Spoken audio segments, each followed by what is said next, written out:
gobierno realizó varios anuncios de avance en materia económica que fueron celebrados por el presidente Yamandu Orsi y su elenco. La multinacional brasileña Braskem anunció una inversión de $250 millones en Rivera, que generará más de 400 empleos. Antes, el mandatario anunció como un gol del Ministerio de Relaciones Exteriores la cuota para la venta de arroz otorgada por la Unión Europea al Mercosur, de la que Uruguay tendrá 63%. Desde los exportadores valoraron positivamente las noticias y resaltan la necesidad de incorporar valor agregado a la producción. El ministro interino de Vivienda y Ordenamiento Territorial, Cristian Di Candia, aseguró que el plan quinquenal del ministerio contempla la corrección de las cifras finales del censo 2023, que registró 35.000 personas más en asentamientos que las que se había verificado originalmente. El senador nacionalista Sergio Botana, quien interpelará al ministro de Economía Gabriel Odone, dijo que el oficialismo actuó con viveza criolla al fijar el 15 de junio para el llamado a sala, porque es el partido debut de Uruguay en el Mundial.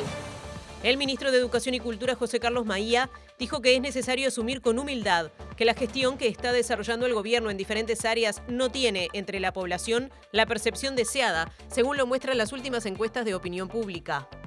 Durante el gobierno pasado, Uruguay se convirtió en el país con el mayor gasto militar de América Latina, pasando de $321 por persona en 2020 a $577 en 2025, según el último informe del Instituto Internacional de Estocolmo para la Investigación de la Paz. En el hemisferio, Uruguay solo es superado por Canadá y Estados Unidos. El encargado del edificio de Cristina Fernández desmintió una declaración previa de la denominada causa Cuadernos. El empleado dijo no haber visto movimiento de bolsos con dinero, cosa que había afirmado en 2018.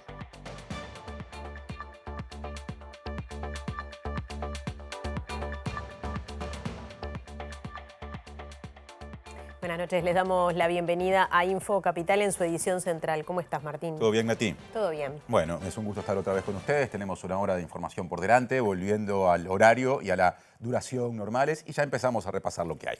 Ya mismo, la multinacional brasileña Braskem anunció que hará una inversión en Rivera por $250 millones y que generará más de 400 empleos, hecho que fue celebrado por el presidente Yamandu Orsi y la ministra de Industria, Energía y Minería, Fernanda Cardona.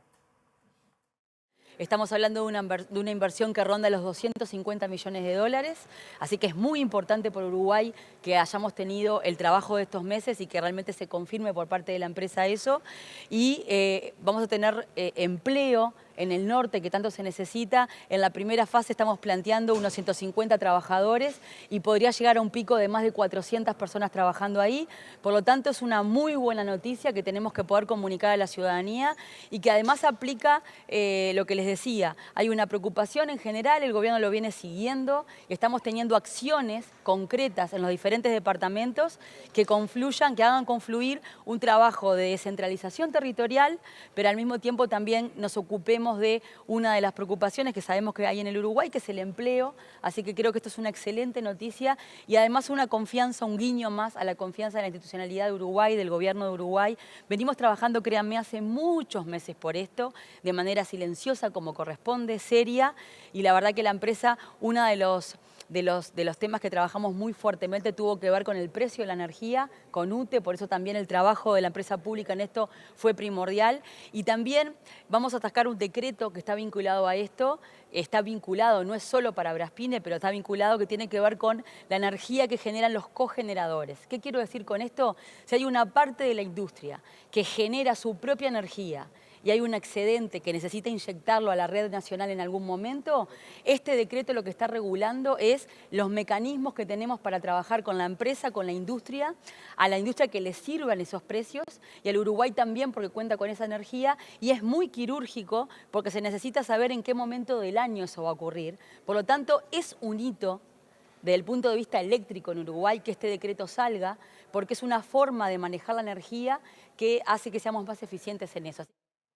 Y precisamente la empresa maderera Braskem, que se instalará en Rivera, es la misma que estuvo por instalarse en Tacuarembó en 2024 en un terreno propiedad del intendente Wilson Esquerra, quien solicitó a la Junta Departamental previamente la recalificación de ese predio, situación denunciada por Radio La Candela, que se espera que en las próximas semanas desencadene la formalización de una investigación contra el jefe comunal por conjunción de interés público y privado. La empresa originalmente se iba a instalar en la zona industrial de Tacuarembó, la zona industrial de Santander, donde ahí, como toda zona industrial, tiene acceso a carreteras, al agua, a la vía de trenes y a toda la logística que necesita una empresa. Sin embargo, a través de un mano derecha de Wilson Esquerra, y que además una persona que fue durante muchos años director de obra de la Intendencia, que es el que le hace de alguna forma de operador inmobiliario a la empresa, en un momento dado los convence de deshacer un negocio en esa zona y los convence de comprarle a Wilson Esquerra en una zona que no es zona industrial. Ahí el trámite que tenía que hacer la empresa era mucho más complicado porque requería, entre otras cosas, la declaración de interés departamental de la Junta para poder reclasificar el suelo de rural a suburbano industrial. Bien, ahí es que se produce el hecho de que el intendente, como intendente, solicita a la Junta que declare de interés departamental al mismo tiempo que él era el vendedor del predio a la empresa. No fue lo que nosotros investigamos, descubrimos y terminamos haciendo una denuncia por conjunción del interés público y privado, que bueno, se supone que en estas semanas, en cualquier momento se va a estar definiendo en una posible formalización de Esquerra. El periodista Sebastián Ríos explicó que Esquerra argumenta que desconocía que la empresa Braspine era la misma con la que negociaba la venta de su terreno, aunque reconoce que en abril de 2024 se reunió con representantes de la firma y se enteró de que representaban a la misma empresa. La compraventa se produce el 31 de mayo, o sea que es un mes posterior. Y el pedido a la Junta de que se declarara interés departamental el emprendimiento ingresó a la Junta el 27 de mayo por mesa de entrada. Es decir, que el intendente ahí está reconociendo que un mes antes ya sabía que la misma empresa que él iba a pedir que se declarara interés departamental, el mismo emprendimiento, era el mismo que él le estaba vendiendo el terreno. O sea que en realidad, más que un intento de no tener responsabilidades, es casi una confesión. El periodista sostiene que la empresa no se instaló en el departamento de Tacuarembó por el escándalo público que generó la denuncia. La subsecretaria de Relaciones Exteriores, Valeria Zuccasi, anunció que Uruguay se quedó con el 63% de la cuota de exportación de arroz del Mercosur a la Unión Europea, hecho que el presidente Yamandu Orsi catalogó como un gol. La obligación que tenemos como Mercosur es informarle a la Unión Europea 3 meses luego de entrada en vigor del acuerdo, por lo tanto en septiembre, cómo nos vamos a distribuir las cuotas. Hasta ahora no lo logramos hacer.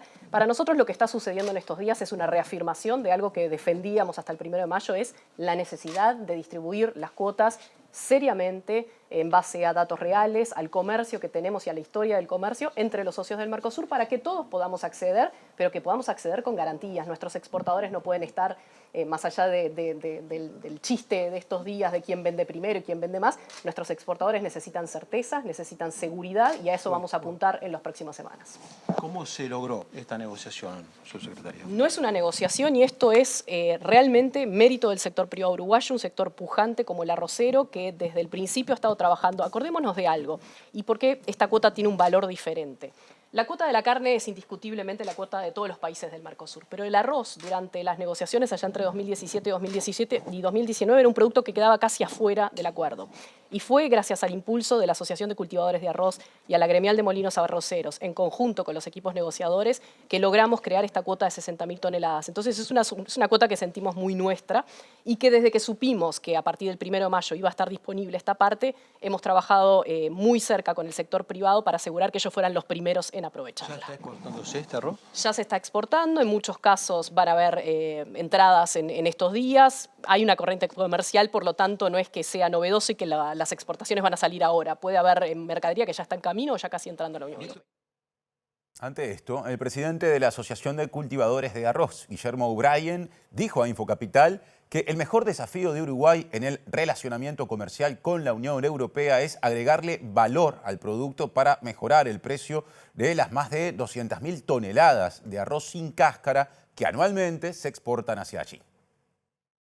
O'Brien dijo que en 2019, en la negociación del Mercosur con Europa, se logró obtener 60.000 toneladas sin arancel. Para este año la cuota es de 10.000 toneladas para todo el bloque.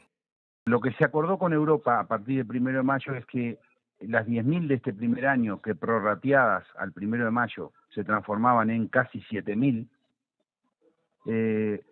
fueran en un sistema de quien primero llega, primero no paga. O sea, se iba exportando hasta cumplir 7.000 no pagan arancel. Uruguay es quien, por mayor tradición comercial con Europa, repetimos y aclaramos, Uruguay ya vendía estos años en torno a las 200.000 toneladas de arroz por año a Europa, solo Uruguay, para poner en contexto contra la cuota de 60 a repartir entre Mercosur. Lógicamente vendemos arroces con mínima elaboración, o sea, lo que se llama arroz cargo, que es el arroz sin la cáscara, que es insumo de molinos europeos, y de ahí lo terminaban en producto final, o sea, arroz blanco. Entonces, cuando a partir del 1 de mayo se abrió, Uruguay fue quien pudo solicitar certificados de libre de arancel, porque ya tenía negocios concertados y ocupó el 63% de las 7.000 que correspondían a este año. El empresario destacó que Europa consume alrededor de 1,5 millones de toneladas de arroz fino por año, de lo cual importa las 2/3 partes. Lo que quiero decir con esto es que hay mucho terreno para crecer y el mayor beneficio del acuerdo arancelario para el sector arrocero es la posibilidad de empezar a posicionarnos con arroces 100% elaborados en Uruguay y que las marcas uruguayas se puedan empezar a posicionar en góndola. Otro asunto. El PIT-CNT celebró una reciente opinión consultiva librada por la Corte Internacional de Justicia, que establece que el derecho de huelga está comprendido y protegido por el Convenio 87 de la Organización Internacional del Trabajo. A través de un comunicado, la Central Sindical expresó que esto constituye una victoria histórica del movimiento sindical internacional y reafirmó que los derechos laborales no pueden quedar librados a la discrecionalidad de los poderes económicos. El PIT-CNT también destacó la postura defendida por el gobierno uruguayo en este tema, así como las definiciones en igual sentido que, según el comunicado, figuran en la Constitución de la República. El comunicado, además, recuerda la oposición a esta resolución realizada a través del sector empleador en el ámbito internacional y finaliza afirmando que sin derecho de huelga no hay libertad sindical efectiva. Textuales palabras. Otro asunto, el senador nacionalista Sergio Botana, quien interpelará al ministro de Economía y Finanzas, Gabriel Odone, aseguró a Infocapital que el oficialismo actuó con viveza criolla al fijar el 15 de junio para el llamado a sala, ya que ese día Uruguay debutará en la Copa del Mundo de Fútbol ante Arabia Saudita. Lo han logrado de que todo el mundo sepa qué día va a ser la interpelación. Tal vez sea cierto también de que es el día en que está asegurada la unidad del país. Y bueno, y capaz que este es un distractor de esa unidad nacional, pero esperemos que no lo sea y esperemos que sea una jornada que edifique bastante. Viveza criolla, que ahora parece que viene de las consultoras montevideanas, ¿no? La viveza criolla ahora parece que estaba guardada y reservada en algún cajón de una consultora montevideana y la acaban de sacar. Brillante. Veremos la situación del país, las respuestas que se han dado desde el gobierno a esta situación. Veremos obviamente todo este tema de la inestabilidad creada por toda esta discusión pública sobre el tema de las AFAPs. Algunas propuestas obviamente que está estudiando el gobierno en materia impositiva y que ahora han salido a la luz, ese tipo de cosas.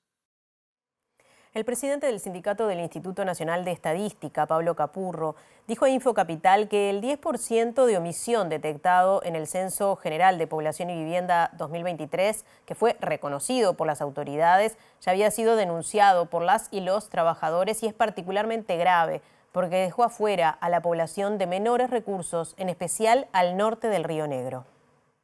Hay un problema que nosotros se lo planteamos a la administración anterior, es que si el censo web cubrió el 60% de la población, en un país como Uruguay, que nos queda supuestamente el 40% para relevar, no lo podamos hacer.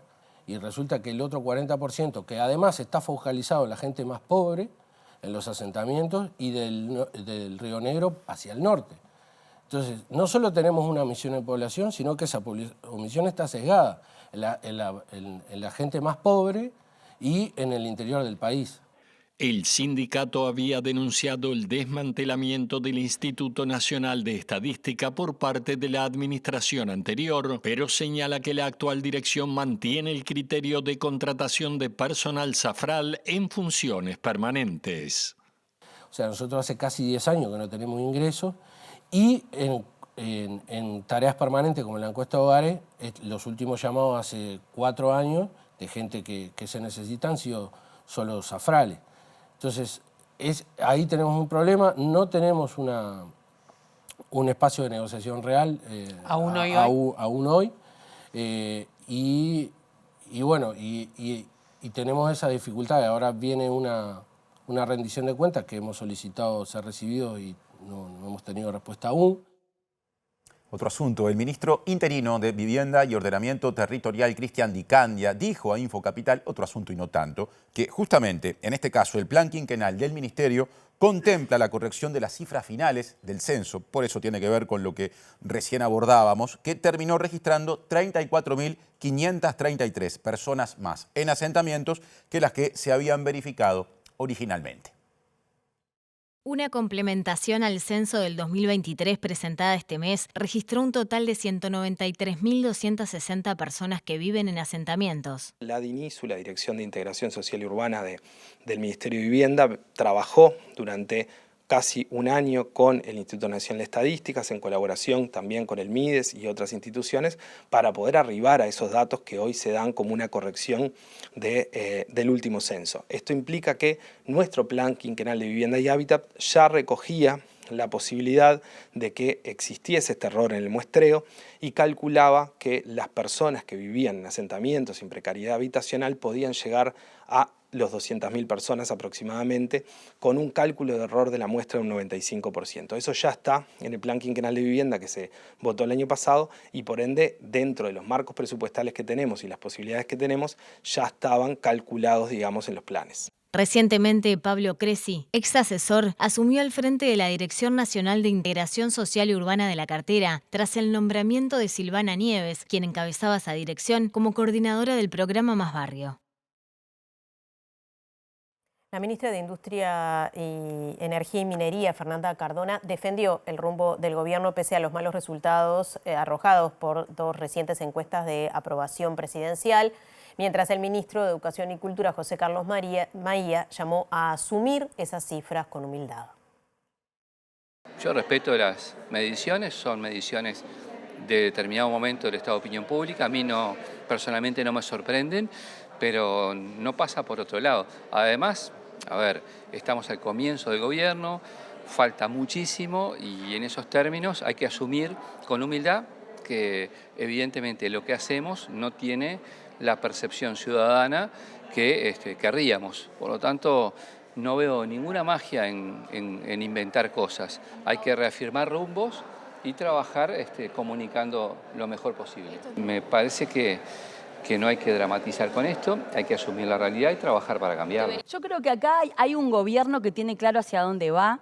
Creo que está bien que escuchemos lo que las encuestas, lo que la ciudadanía pueda plantear. No lo estamos haciendo solo con ese tipo de medición, lo estamos haciendo cuando vamos a las mesas políticas también del Frente Amplio o cuando nos reunimos en comisión del Parlamento. Creo que tiene que ver con escuchar, porque el presidente nos lo pidió desde el principio, hay que escuchar lo que surge de eso, y si estamos viendo que algo no lo estamos comunicando a tiempo o hay que poner quinta en otra cosa, y se hará como se corresponde.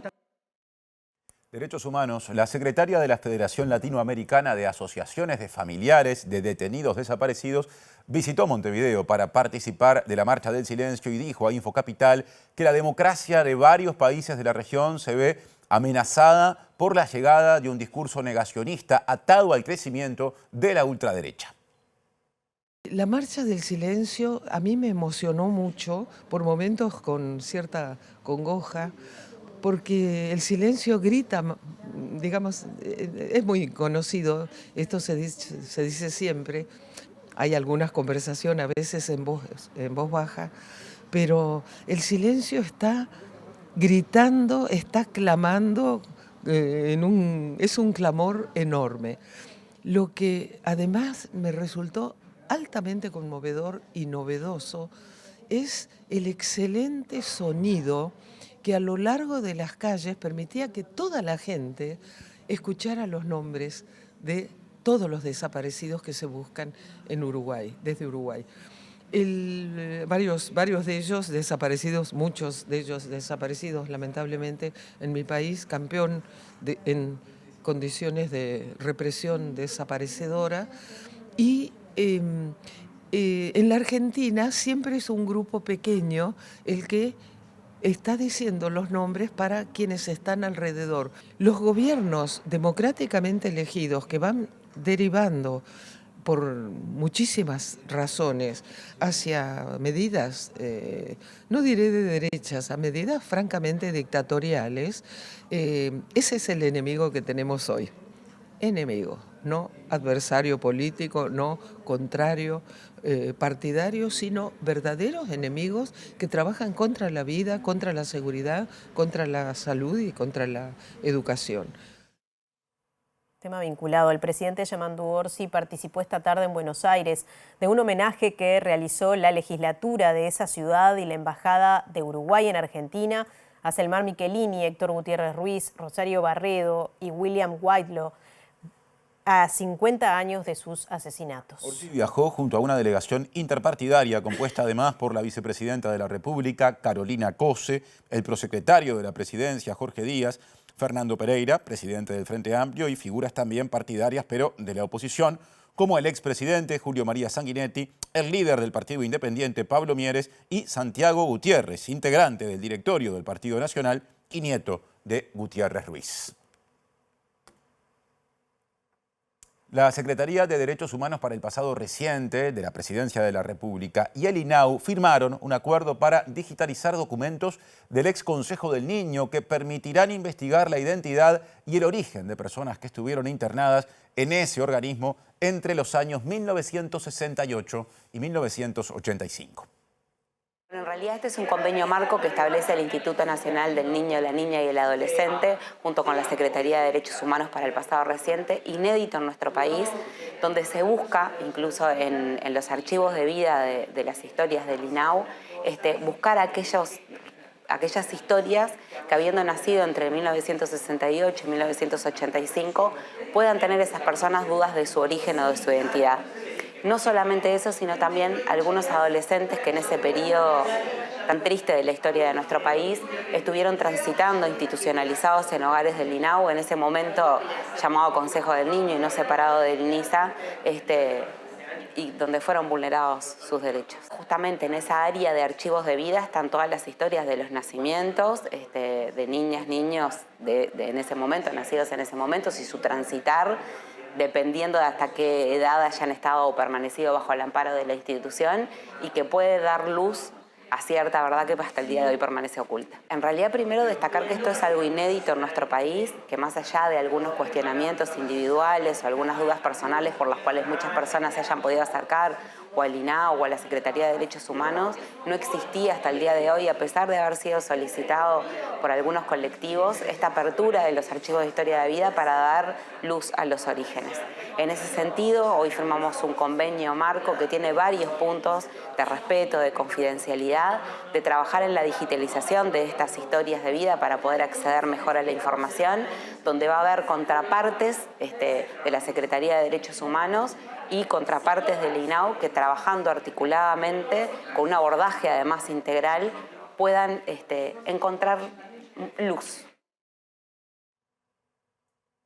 Otro asunto, el presidente Yamandu Orsi, junto a personal técnico del BPS y del Ministerio de Salud Pública, recibió a una delegación de la Red de Centros Interdisciplinarios que le planteó un modelo para brindar asistencia a cerca de 23.000 niños, niñas y adolescentes y personas adultas con discapacidades que no reciben atención de ACE. El objetivo de esta reunión fue presentar la red, cosa que el presidente ya la conocía desde hace muchos años, del paso por Canelones también, mucha sensibilidad encontramos en su respuesta, y traer una propuesta concreta ante las necesidades de las infancias y las adolescencias que venimos hablando o venimos escuchando que se viene hablando durante todo este tiempo. Lo que obviamente se nos dijo es que se está haciendo y se está atendiendo la situación. Sí se está haciendo de una manera que nosotros celebramos también y que es de forma interinstitucional. Hay otros actores que están apareciendo más allá obviamente de BPS y eso nos da cierta seguridad. Lo que obviamente acá hay un tema de escalabilidad y de costos que de todas maneras el gobierno se ha comprometido a pensar y a poder de a poco ir paulatinamente dando respuesta a esa necesidad. El costo de un niño que accede a través de una ayuda especial para una atención de hasta dos áreas, 2 veces por semana, es de 8.500 pesos. Nosotros ahí lo que brindamos es obviamente la infraestructura, los equipos y la atención que después lleva un contralor del equipo médico de referencia y del equipo técnico también de BPS.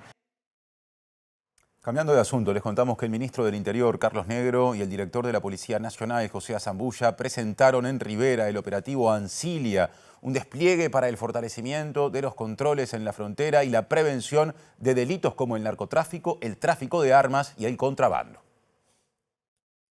También estamos hablando de tecnología que está en forma fija, en el departamento por supuesto, en las rutas, 2 pórticos con lectura LPR en sus cámaras, también completar casi 200 cámaras o prácticamente 200 cámaras en el departamento y lo que es toda la operativa de los drones y la incorporación de nueva tecnología también en materia de drones, sobre todo con ala fija que permite un despliegue de recorrida en la frontera mucho más amplio y con mucho más distancia del que hoy por hoy se alcanza. ¿Quién maneja la estrategia territorial en el país? Son los mandos ministeriales y la dirección de la Policía Nacional. Como tal, puede mover los recursos en cualquier parte del territorio que se entienda conveniente y eso no significa reducir la respuesta, sino que hay que atender otras áreas en las cuales el mando superior entiende cómo la debe desplegar. En ese sentido se movilizaron recursos, pero también se incrementaron otros recursos. La Dirección Nacional de Policía Caminera se le incorporó recursos logísticos y recursos humanos que suplen y equilibran ese despliegue territorial. Las jefaturas también han tenido, hoy había un ingreso acá, han habido ingresos en Tacuarembó, en otras jefaturas, que permiten estabilizar el hecho de mover las unidades regionales o nacionales.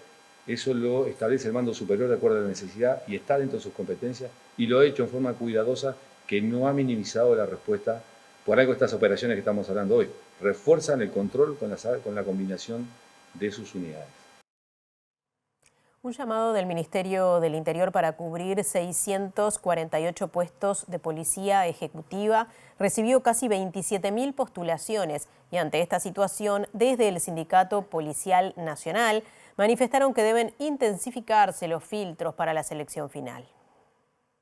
Impresiona la cantidad, pero también es importante mencionar que hay que ver bien cómo se van a implementar los filtros, ¿no? Debido a los últimos hechos que han ocurrido, que muchos funcionarios policiales son egresados recientes. Ahí es donde nosotros reafirmamos que tiene que haber un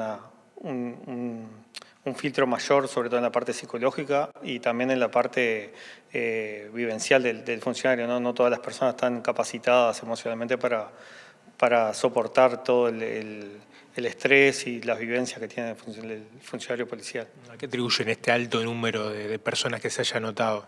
Se puede ver a que ven una fuente de ingreso allí, ¿no? Una salida laboral, la cual muchas veces ahí es donde vemos que se pierde un poco el tema. Lo que también nos preocupa un poco es la cantidad de funcionarios policiales eventuales que hay. Funcionarios policiales eventuales que hace más de 2 años que están con contrato ya vencido y no sean incorporados a la fuerza como corresponde. ¿Cuántos están en esa categoría de eventuales? Y por lo que tenemos conocimiento, la última vez que tuvimos eran alrededor de 700. Pero ese funcionario policial ya tiene conocimiento, tiene la experiencia de haber estado en la calle, entonces ahí creemos que se está perdiendo un valor real, que ya con conocimiento real de la función y que se puede volcar a la sociedad, ¿no? Les contamos que durante el gobierno pasado Uruguay se convirtió en el país con el mayor gasto militar de América Latina, pasando de $321 por persona, esa es la clave, en 2020, a $577 en el año 2025, según el último informe del Instituto Internacional de Estocolmo para la Investigación de la Paz, CIPRI. En el hemisferio, Uruguay solo es superado en este rubro por Canadá y Estados Unidos.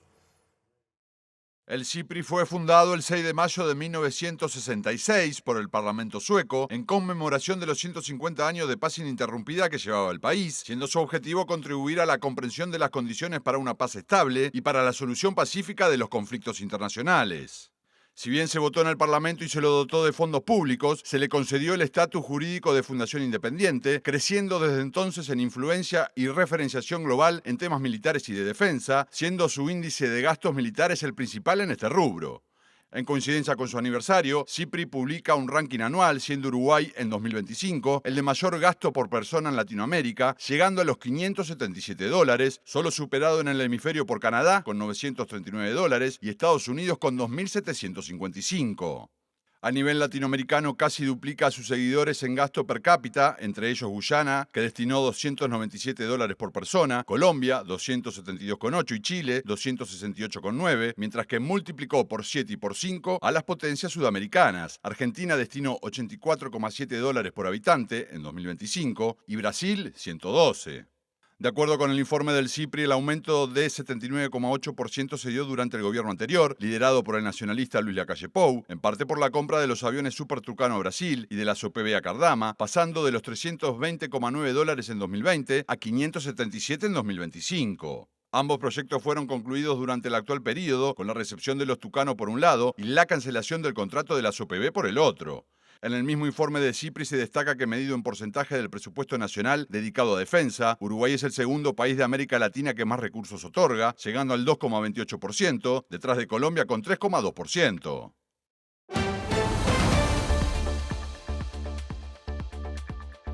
Presenta Antel. El futuro lo creamos juntos. Edición central de Infocapital, segundo bloque. Segundo bloque que empieza con salida de los estudios, tiempo de móvil. Martín Duarte, ¿cómo te va? Martín, Natalia, buenas noches para ustedes. Bueno, vamos a conocer cómo se vienen comportando los uruguayos, en particular vinculados al Mundial de Fútbol que estamos a poquitos días, y en particular los uruguayos que piensan visitar algunas de las sedes y conocer, bueno, ¿cuántos paquetes, cuántos pasajes se han vendido? Estamos con Carlos Pedra, que es el presidente de la Asociación Uruguaya de Agencias de Viaje, para que nos dé un panorama acerca de la venta de pasajes y en comparación incluso con otros mundiales. Carlos, gracias por recibirnos en primer lugar. ¿Cómo se están comportando los uruguayos? ¿Cuántos paquetes hay vendidos, se puede decir? Y en comparación con otros mundiales, ¿no? ¿Cuál es la expectativa de los uruguayos de asistir a la Copa del Mundo? Bueno, en primer lugar, un gran saludo de parte de Audavi, de la Asociación Uruguaya de Agencias de Viajes. Y este ha sido un mundial que, para ponerle un calificativo, ha sido un mundial, o va a ser un mundial diferente. ¿Por qué? Porque de entrada nomás se desarrolla en 3 países distintos. 2 de los cuales, para aquellos que viajen con pasaporte uruguayo, van a necesitar visa de pasajeros. Eso no significa que la hinchada que tenga nuestra selección sea exclusivamente de los uruguayos que viajan acá, sino que se sumarán los uruguayos y simpatizantes residentes en Estados Unidos y en México, por lo menos en esta primera etapa. Entonces, en referencia a la visa, ¿ha sido una barrera a la hora de poder acceder a alguno de estos paquetes por parte de los uruguayos? Bueno, aquel uruguayo que tiene pasaporte uruguayo y que antes de viajar tiene que sacar un permiso que se saca en forma online, que se llama ESTA. Es de muy fácil hacerlo, es muy rápido, es muy ágil, pero hay que hacerlo. Y los colegas que manejan el producto mundial tienen mucha experiencia, ya sean mundiales como en estos eventos deportivos, y ya tienen preparados los planes B, los planes C, hasta los planes Z. ¿Qué quiero decir? Que si nuestra selección va avanzando en el campeonato, ellos ya tienen previsto o extender las estadías, o aquellos que se vayan a incorporar, bueno, el plan como para que puedan llegar y ver los siguientes partidos. Como decía fuera del aire, bueno, la antelación es un factor clave para pagar menos, muchas veces en función de el precio de los vuelos, etcétera, etcétera. ¿Cuánto tiene que disponer un uruguayo que quiera ir al Mundial en función de estos paquetes? Estamos hablando de esta primera fase, ¿no? No incluir lo que pueda ser el avance de nuestra selección o de otras, ¿no? Pero ¿en cuánto andan los paquetes? Voy a repetir una vez más una frase que en cualquier momento tengo que registrar. El que antes reserva, menos paga. Y los paquetes van desde los $5.000 como para asistir a un partido hasta los $11.000 para asistir a 3 partidos. Esto les incluye el boleto aéreo, el alojamiento, los traslados y las entradas.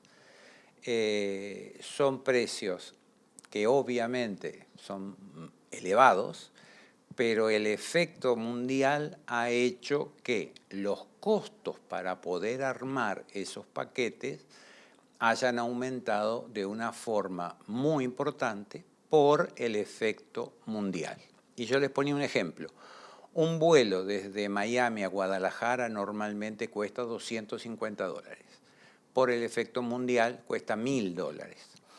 Y así es todo, así es la hotelería, así es el transporte. Bueno, las entradas tienen un precio fijo marcado por la FIFA, pero todo el resto que conforma ese paquete han aumentado sus costos justamente por el efecto mundial. Y brevemente, para cerrar, ¿la sede más solicitada, Miami, de las que va a asistir Uruguay? En principio sí, en principio es Miami. Y también obviamente que Guadalajara estaría en segundo término.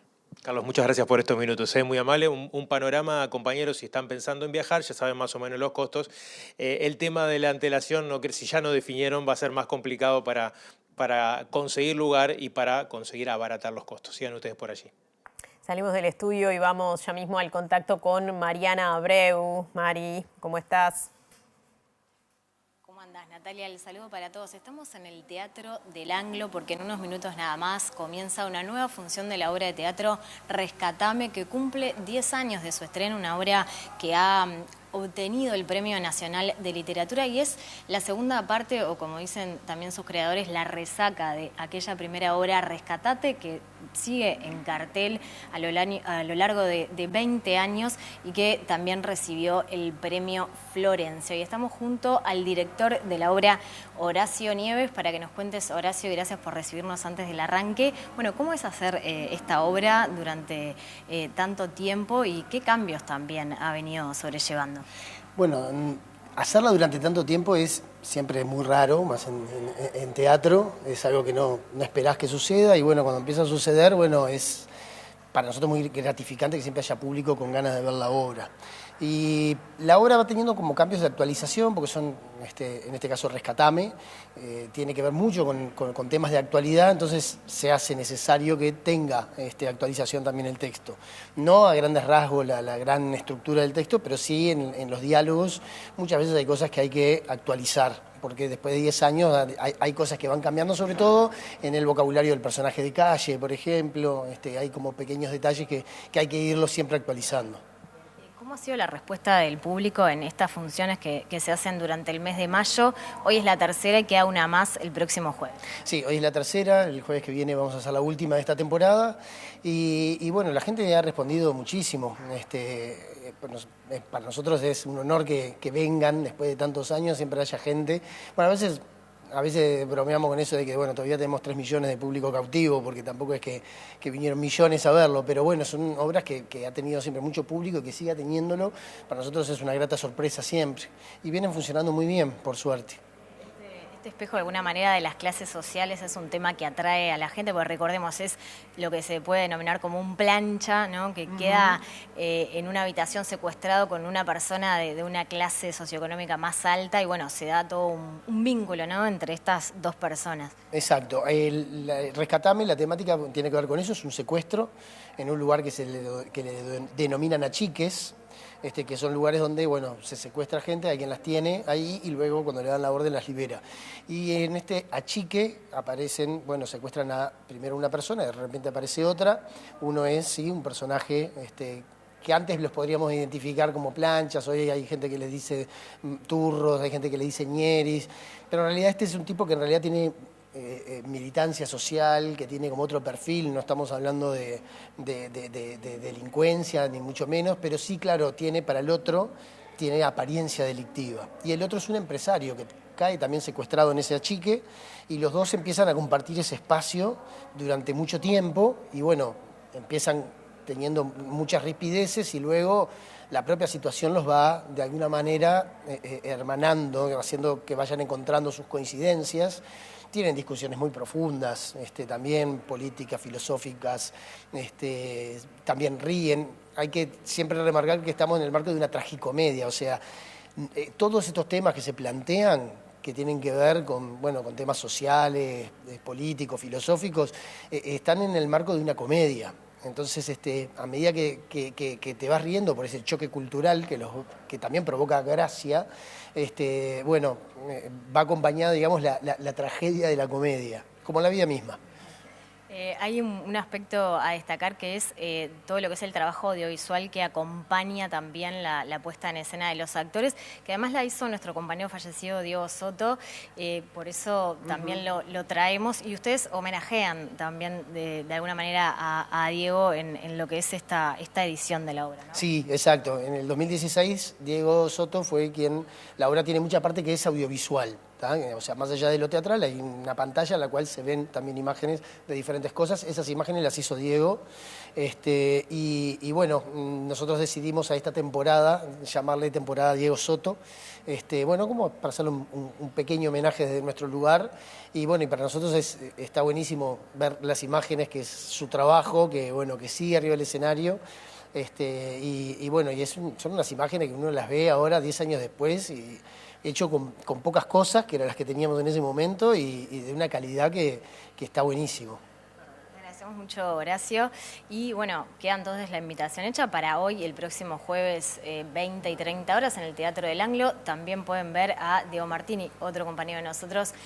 Así que, bueno, como dije, está entonces la invitación junto a otro gran equipo también de actores.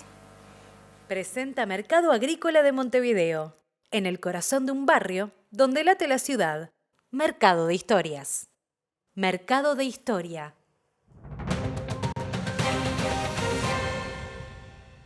Gracias, Mariana y resto del equipo. Ahora información internacional. Este jueves, el encargado del edificio de la expresidenta argentina, Cristina Fernández, desmintió una declaración previa realizada en la denominada causa Cuadernos y dijo no haber visto movimiento de bolsos con dinero, hecho o declaración que va en sentido contrario a lo que él mismo había dicho en el año 2018. En un juicio oral del caso Cuadernos en Argentina, el encargado del edificio de Cristina Kirchner en Recoleta desmintió una afirmación que había hecho en una declaración previa. El encargado, Julio César Silva, había dicho en 2018 que entre 2007 y 2010 veía movimientos de bolsos de dinero semanalmente en el apartamento. En esa época, Silva había señalado al secretario de Néstor Kirchner, Daniel Muñoz, como principal involucrado. Este jueves, el encargado negó esta afirmación, diciendo que firmó algo que no era cierto. Según el empleado, sufrió en ese momento presiones por parte del juez y del fiscal. De acuerdo con su último testimonio, mencionaron a sus hijas durante su declaración, cosa que él entendió como una sugerencia y razón por la cual mintió. La llamada causa de los Cuadernos refiere a un proceso judicial sobre presuntos sobornos entre contratistas y el Estado argentino. El nombre viene de los cuadernos de anotaciones de Óscar Centeno, chofer de un funcionario del kirchnerismo que registraban el traslado de bolsos con coimas. En ese caso, se acusa a Cristina Fernández de Kirchner de comandar una asociación ilícita y se le imputan 205 hechos de presunto cobro de sobornos. La intensificación de las protestas sociales en Bolivia empujó al presidente Rodrigo Paz a reconsiderar cambios en su gabinete tendientes a incluir a más sectores sociales, mientras desde varios colectivos y rubros económicos exigieron su renuncia.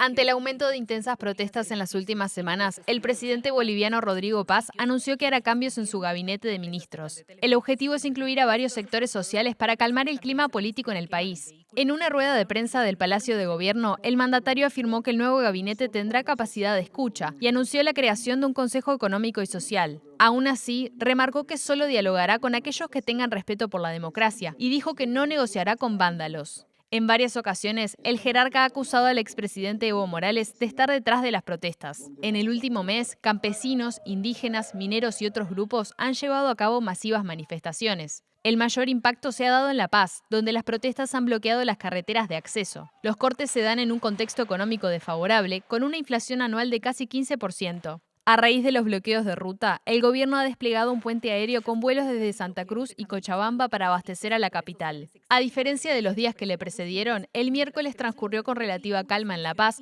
con una marcha pacífica que continúa exigiendo la renuncia del presidente. Presentó Mercado Agrícola de Montevideo, en el corazón de un barrio donde late la ciudad. Mercado de Historias. Mercado de Historia.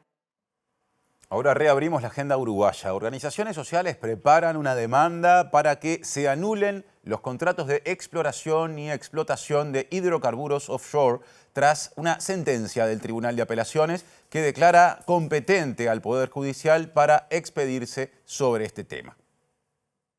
La demanda había sido presentada ante la justicia por la Asamblea Mar Libre de Petroleras y la Sociedad para la Conservación de la Biodiversidad de Maldonado en contra de las campañas de prospección sísmica para la búsqueda de hidrocarburos en el mar territorial uruguayo, solicitando una medida cautelar de no innovar que prevenga daños graves e irreparables previamente a la realización de un juicio civil en el que se pida la anulación de los contratos firmados con las empresas petroleras y las que llevan adelante la prospección sísmica. Los demandantes entienden que los contratos son ilícitos porque violan el ordenamiento público ambiental. En primera instancia, la justicia desestimó la demanda, señalando falta de jurisdicción, es decir, que no era competente para resolver sobre la nulidad de los contratos de exploración y explotación de hidrocarburos offshore. La parte demandante apeló y recientemente el Tribunal de Apelaciones en lo Civil del tercer turno revocó la sentencia impugnada. Además, dispuso el apartamiento del caso del juez que dictó la sentencia en primera instancia. En un comunicado, las organizaciones celebraron el fallo y sostuvieron que ahora corresponde que la jueza subrogante analice la medida cautelar de no innovar y que se impida el avance de nuevas actividades de prospección. El abogado de la parte demandante, Pablo Riera, dijo a Infocapital que luego de la sentencia que les da la razón sobre la vía procesal elegida y confirma que el Poder Judicial sí es competente para analizar la validez o nulidad de los contratos, están abocados a preparar la demanda principal. En esa demanda se va a ofrecer prueba amplia, documental, testimonial e incluso pericias a fin de acreditar la nulidad de los acuerdos. Montevideo es sede hoy y mañana de un seminario internacional para conmemorar los 20 años de la Carta Cultural Iberoamericana, una iniciativa promovida en 2006 por el entonces director del Departamento de Cultura de la Intendencia de Montevideo, Gonzalo Carámbula, quien falleció en 2015. La novedad de este año es que la Carta Cultural Iberoamericana se actualizará según lo acordado por los ministros de Cultura de todo Iberoamérica. La principal actualización está asociada a la incorporación de la inteligencia artificial, destacó el coordinador del Espacio Cultural Iberoamericano, Enrique Vargas. La relevancia es absoluta. Yo creo que debemos primero reconocer que esto ha permitido el ejercicio de los derechos culturales en la región. Se ha podido fortalecer la institucionalidad cultural y sobre todo unos mecanismos de participación ciudadana absolutamente innovadores. Ninguna otra región del mundo tiene una carta cultural y orgullosamente se firmó en el 2006 en Montevideo. En el marco de la conferencia de la Cumbre Iberoamericana, los 22 países iberoamericanos han logrado construir políticas culturales comunes, afines, y se ha logrado eso, crear una comunidad. Y no nos debemos de olvidar que Iberoamérica somos una potencia cultural y eso significa que la ciudadanía participa. La directora nacional de Cultura, María Eugenia Vidal, destacó algunas de las principales virtudes de la Carta Cultural Iberoamericana. Es un honor, ¿no? Como decía Enrique, a 2 décadas de que en esta pequeña ciudad del sur se firmara la carta, poder volver a juntar tantas voces y nuevas voces en torno a lo que fue ese evento cultural iberoamericano que en aquel momento marcó un hito, ¿no? Porque estuvo por delante de un montón de proyectos, de propuestas culturales, en el sentido de que fue pionero, ¿no? Como decía Enrique, puso los derechos culturales como base fundamental de todos los derechos humanos, entendió la importancia de la cultura, no como una cuestión extra, sino como una infraestructura fundamental para la democracia, para la convivencia, para la cohesión social. Bien, y antes de despedirnos, algo más de información para compartir. Empezamos con la cotización de las principales monedas. Allí tenemos al dólar a la baja. En la compra 38.70, en la venta 41.10. El peso argentino que se mantiene en 0,02 y 0,20. El real 7,20, 8,90. El euro también a la baja 43,86 y 49,09. Y la unidad indexada 6,54. Recordemos que rige y sigue vigente y seguirá hasta el final del invierno, que ni siquiera ha empezado, una alerta roja social vinculada o que permite la evacuación obligatoria de personas en situación de calle en la medida en que se considere que estén en riesgo por bajas temperaturas. El Sistema Nacional de Emergencias indicó que este miércoles fueron asistidas, producto de este mecanismo, 3.513 personas justamente que estaban en esas condiciones en el marco de esta alerta roja.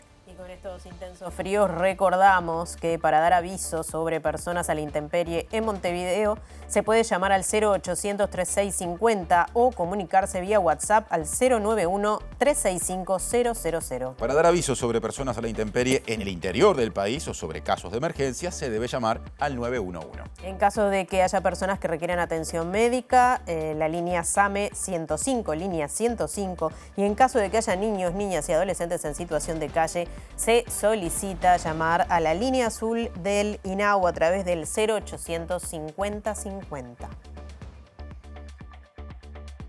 Y a propósito de bajas temperaturas, es momento ahora sí de repasar el pronóstico del tiempo elaborado por Inumet, extendido a las próximas 72 horas. Para mañana, viernes 22 de mayo, para Montevideo y área metropolitana se pronostica por la mañana cielo algo nuboso y nuboso, con baja probabilidad de precipitaciones y además heladas agrometeorológicas y neblinas. Por la tarde y la noche, algo nuboso y nuboso, baja probabilidad de lluvias otra vez y bajas temperaturas. Las extremas, mínimas 5 grados, máxima 13.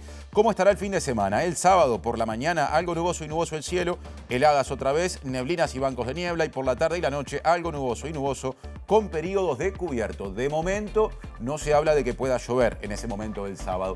5 la mínima, 14 la máxima en términos de temperaturas. Y para el domingo dice Inumet que la probabilidad de lluvias es baja y las extremas pronosticadas son algo más altas. Una mínima de 8 grados y una máxima de 17. Bien, ahora sí nos vamos.